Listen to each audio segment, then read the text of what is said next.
বাসায় যত লোকজন থাকে সবাই যদি একসাথে রমজান মোবারক পালন করে বা রমজানের রোজাগুলো রাখে তখন পুরো বাসার মধ্যে একটা পবিত্রতার ছোঁয়ায় ভরে যায়।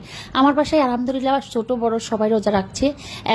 এমনকি ছোট একটা বাচ্চা আছে আমার বাসায় হেল্পিং ইয়ার সে পর্যন্ত রোজা রাখছে, কারণ এত করে নিষেধ করলাম যে আজকে আর রোজা রেখো না বা রোজা রাখার দরকার নেই বা তুমি রোজা রাখতে পারবে না, কিন্তু সে ভেঙে ভেঙে একটা হলো রাখতেছে।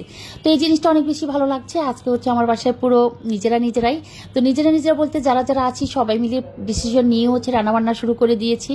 আজকে রমজানটা আমার অনেক বেশি ভালো লাগছে বা আজকের দিনটা আমার কাছে খুবই স্পেশাল একটা দিন, কারণ স্পেশাল মানুষের সাথে আজকে আমার দেখা এবং স্পেশাল মানুষ হচ্ছে হঠাৎ করে আমার বাসায় এসে বলতেছে আজকে আমার বাসায় ইফতার করবে এবং ইফতারগুলো তারা নিজেরা যার পছন্দ অনুযায়ী রেডি করবে। তো এক হাতে আর কাজ করছি না, আজকে 10 হাতে কাজ করতেছি। পুরো বাসার মধ্যে হেল্পিং হ্যান্ড, বাচ্চা ছেলে মেয়ে যারা মেহমান এসেছে, যারা স্পেশাল গেস্ট আছে সবাই মিলে হচ্ছে সব কাজ এক এক করে নিচ্ছি। কেউ করছে, কেউ ভিডিও করছে, কেউ হচ্ছে একটু করে হেল্প করছে, এক এক কাজে হেল্প করা হচ্ছে। কেউ হচ্ছে যে ডিসিশন নিয়ে যেটা বানাবে বলছে সে হচ্ছে গিয়ে সে আইটেমটাই হচ্ছে রেডি করছে, বা কেউ হচ্ছে একটু করে ধুয়ে দিচ্ছে বা হেল্প করছে বা কেটে দিচ্ছে। তো ফল ফুড দেখেও হয়তো বা অনেকে বুঝে ফেলেছেন আজকে কি হতে পারে। তরমুজ দেখেও হয়তো বা কারো আইডিয়া হয়ে গিয়েছে, এতক্ষণে আইডিয়া হয়ে যাওয়ার কথা।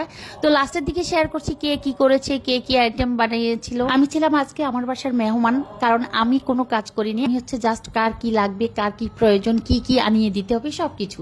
তবে করিনি এমন না, প্রত্যেকটা কাজে আমাকেও হাত দিতে হয়েছে। প্রত্যেকটা কাজ আমিও একটু করে করেছি, কারণ একা হাতে সব সম্ভব না। যেহেতু হুট করে হচ্ছে আমার বাসায় সব ইফতারের আয়োজন রেডি করা হচ্ছে, তো নিজের দায়িত্ব বলতে তো অনেক কিছু আছে, করতে গেলে তো আর সবাই মেহমানরা খুঁজে পাবে না। সেজন্য আমার হচ্ছে তাদেরকে সবকিছু একটু করে গুছিয়ে দেওয়া লাগছে, বা আমিও একটু অবসর পাচ্ছি।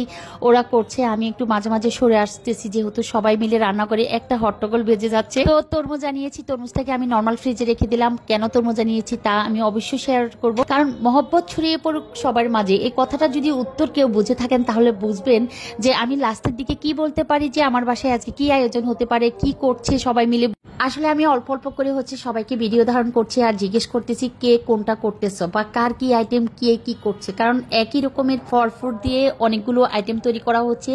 একই রকমের তৈরি উপকরণ দিয়ে হচ্ছে বিভিন্ন ডেজার্ট আইটেম রেডি করা হচ্ছে। তো এখানে আমি যতটুকু বুঝতেছি, প্রথমে হচ্ছে ফ্রুট সালাদ করার জন্য হচ্ছে বিভিন্ন রকমের ফল ফ্রুট হচ্ছে কেটে নেওয়া হচ্ছে। এতটুকু একটু করে উপলব্ধি করেছি, যেহেতু শসা নিয়েছে, গাজর নিয়েছে, তারপর হলো আপেল নিয়েছে, সবুজ আপেল, লাল আপেল, সব আপেল মিক্সড করে হচ্ছে একটা পাত্রে নেওয়া হচ্ছে। তো একটুখানি বুঝতে আমার বাকি রইল না যে এখানে ফ্রুট সালাদ হচ্ছে।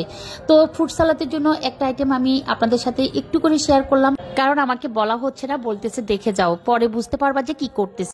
আসলে রাঁধুনি তো বটে আমিও, তো আমার কাছে লুকানোর কিছু নাই, কারণ আমি একটু হলো বুঝে উঠতে পারতেছি যে এখানে যেহেতু ফ্রুট সালাদের জন্য রেডি করা হচ্ছে সেটা ফ্রুট সালাদ। ওদিকে হচ্ছে আমি পেঁয়াজের জন্য সবকিছু উপকরণ হচ্ছে হাতের কাছে নিয়ে রাখলাম। এখানে যেহেতু সাগুদানাকে সিদ্ধ করে দেওয়া হচ্ছে, তো সেখানে হচ্ছে ফালুদা বা হচ্ছে কাস্টার্ড আইটেম।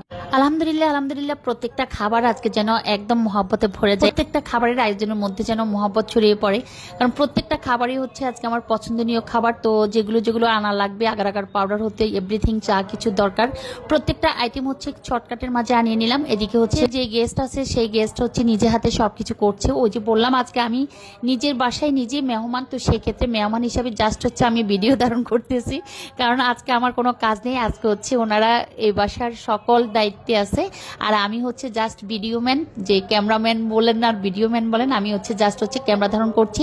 আর প্রত্যেকটা আইটেম আমার এতটা আকর্ষণীয়, এতটা সুন্দর লাগছে বা এতটা কালারফুল লাগছে, মনে হয় যে কি রোজা রেখেছি, আমার ইচ্ছে করতেছে এখনই সব খেয়ে ফেলি। তারপর আল্লাহর কাছে মাপ চেয়ে নিচ্ছি, কারণ আমি বলেছিলাম যে রোজা রেখে ইচ্ছে করতেছে সব খেয়ে ফেলি। তবে সিয়াম সাধনার মাস বলতে তো ফানাহার স্ট্রং ভাবে সিয়াম সাধনা করা, তো যে খেয়ে ফেলি বলতে খেয়ে ফেলিনি, যে যতক্ষণ পর্যন্ত আজান না দিবে ততক্ষণ পর্যন্ত কিছুই খাবো না, ওই মনোভাব নিয়ে সবকিছু জাস্ট ভিডিও ধারণ করে রাখলাম। আর হচ্ছে যতটুকু পারা যায় তাদেরকে কাজে হেল্প করছি। পাতিলটাকে ছোট পাতিল ছিল, সেই পাতিল থেকে বড় পাতিলে নিয়ে নিয়েছি। বড় পাতিলের থেকে এগুলো ঠান্ডা করে আবার হচ্ছে ফ্রিজে রাখা হবে, তো সেজন্য হচ্ছে তাড়াতাড়ি যাতে কাস্টারটা ঠান্ডা হয়ে যায়। ঠান্ডা হলেও আবার হচ্ছে ফ্রিজে রাখা হবে, তারপরে হচ্ছে ফ্রুটস গুলো দেওয়া হবে একদম খাওয়ারের আগ মুহূর্তে। তো সবকিছু শেয়ার করব, একটু করে শেয়ার করছি, যেহেতু দুধটা ঠান্ডা হওয়ার জন্য বড় একটা পাত্রে নেওয়া হয়েছে। ওই যে বললাম আজকে আমার বাসায় আমি মেহমান, আবারও বলতেছি সবাই সব কাজ করছে। আমি আর লিওন আমার বড় ছেলে হচ্ছে সব কাজ দেখছি যে কে কি করতেছে। ও একদম কোমরে হাত দিয়ে দেখতেছে যারা আমার বাসায় আজকে কাজ করছে বা সব আইটেম রেডি করছে যে কে কি করছে। তো আমিও তার মতো করে দেখছি, যেহেতু আমাকে কোনো কিছু ধরতে দেওয়া হচ্ছে না। তো এখানে আমি একটু হাত লাগালাম, যে এগুলো আমি টাচ করলাম, এগুলো হয়তো বা কাস্টার্ডের জন্য বা ফ্রুট সালাদের জন্য নেওয়া হয়েছে। আজকে আর আমি আর শেয়ার করব না, আগামী দিনে ইনশাল্লাহ প্রত্যেকটা আইটেম আমি আপনাদের সাথে রেসিপি আকারে শেয়ার করব। সেই পর্যন্ত সবাই অপেক্ষায় থাকবেন, আগামীকাল দেখা হবে নতুনত্ব ব্লগ নিয়ে। যারা স্পেশাল মেহমানেরা কি করেছিল বাসায় পরবর্তী ব্লগে শেয়ার করি। আজকের ব্লগটা এখানে শেষ করে দিলাম। সবাই সুস্থ থাকবেন, ভালো থাকবেন। আগামী দিন নতুন ব্লগ নিয়ে আপনাদের কাছে আবার হাজির হব, যদি বেঁচে থাকি। ইনশাল্লাহ দেখা হবে এই ব্লগের মাধ্যমে।